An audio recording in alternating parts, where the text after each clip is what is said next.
From Anshe Sfard Bethel Emeth Congregation, it's time to take 10 minutes for Torah with Rabbi Joel Finkelstein. Welcome to our discussion of Parshat Ba'alotcha, You Can't Run. If we look into our Parsha, there's a very strange phenomenon, and that is the backwards nun. Yes, there are two backwards letters of the nun, like a little cup. It's facing the wrong direction. And it surrounds two verses that speak of what Moshe would say when the ark was traveling, when the ark was placed down, and they wonder what's going on here. And the placement is very unusual because this is the break. This is where we go from the good part of Bamidbar, the Bamidbar in which the Jews are traveling with God, to the Bamidbar where the Jews are traveling against God, where the Jews are complaining, the Jews, rebels, don't want to go to Israel, etc., etc., etc. So Rashi says, what are these upside down nuns? Quotes the Gemara in Shabbos, and he says, well, it's showing you that this is out of place. It's like parentheses, this really doesn't belong here. So where does it belong? That's another interesting question. Should have been at the end of Parshat Naso. It would have been. It's related to the traveling. And why was it written here? Well, it wants to interrupt the various bad stories, the poranut, the punishments. So we say, well, what kind of punishment is that? So Rashi in Shabbos says something that Ramban says very strange, but he's talking about all the different complaints that are afterwards. All the different complaints that are after this section, then he wanted to interrupt between the different sections. Maybe that's what Rashi means, that there would be different sections. This belonged in there, and this would interrupt between that, but instead it was put over here. It's hard to understand what Rashi means. But Ramban has a different view. Ramban says, that as the Gemara says, the sin, the punishment before this interruption, this parenthesis, these upside down nuns, these backwards nuns, the sin before was Vayisu Mehar Hashem, that the Jews traveled from the mountain of God. They went away from Sinai. What was the sin? Because they didn't just go away, but Ketinok haborech mibeit hasefer, b'simcha. They were running, says the Midrash Tanchuma, like children who run away from school. And what's the second sin? Second sin is very clear. It says that the Jews were complaining, etc., and they just go on complaining and complaining.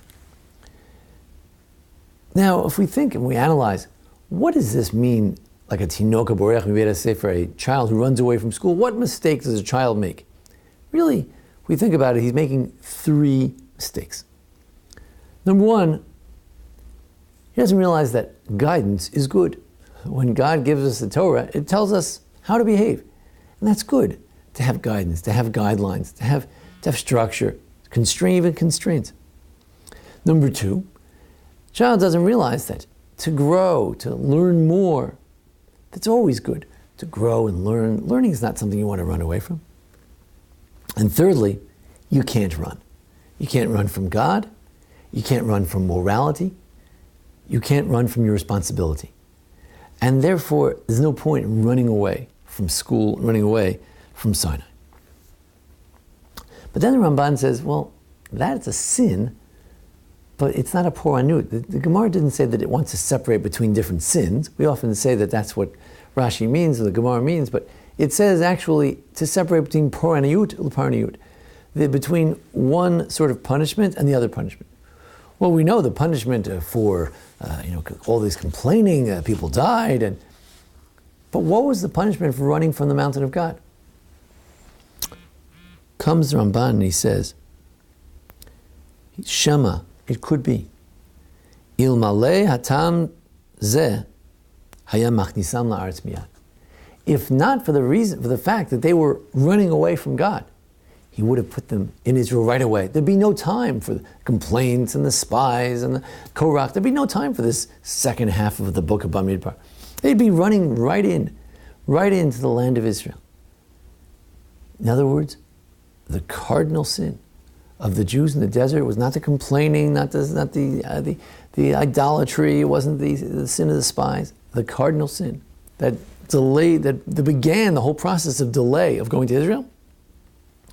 Simply their lack of desire, and that's what this book is all about. We've spoken in the past about. Right before this, it talks about the Jews did have desire. They wanted to do the Korban Pesach. At the end of the book, the daughters of Slavcha, they want to have a part of the land. Lama nigara, why should we be any different? We want to have a Pesach. We want to have land in Israel. That's great. That's what it's all about. Desire. And what's shlach? What's the cardinal sin in this book? It's people who didn't have a desire. Lo avu lalo, they didn't want to go up. You see, we don't always do the right thing. That's human nature. It goes back to Adam, goes back to the golden calf at Sinai. That's a given. But what God and Moshe get really upset about is when our desires are in the wrong place. You see, usually we can turn to God and say, look, God, it's a prayer in the Gemara and Brachos. Look, you know that my desire is to do your desire. But you know, what gets in the way? The Sor Shebe'isa. The Yetzer Hara, the evil inclination, gets in the way of doing the right thing.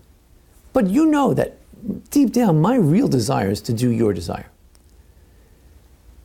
As long as a Jew can say that, you're still in good shape. You're still in the right realm. But the minute you say, you know what your real desire is? Your desire is to get out of here. And run as fast as you can from Mount Sinai. Oh, you lost the whole sense of desire? That's the underpinning of all of our Judaism. The attitude toward mitzvot, that he said, Shema yirbev yitin lanu, let's get away from Sinai. Is it already too much?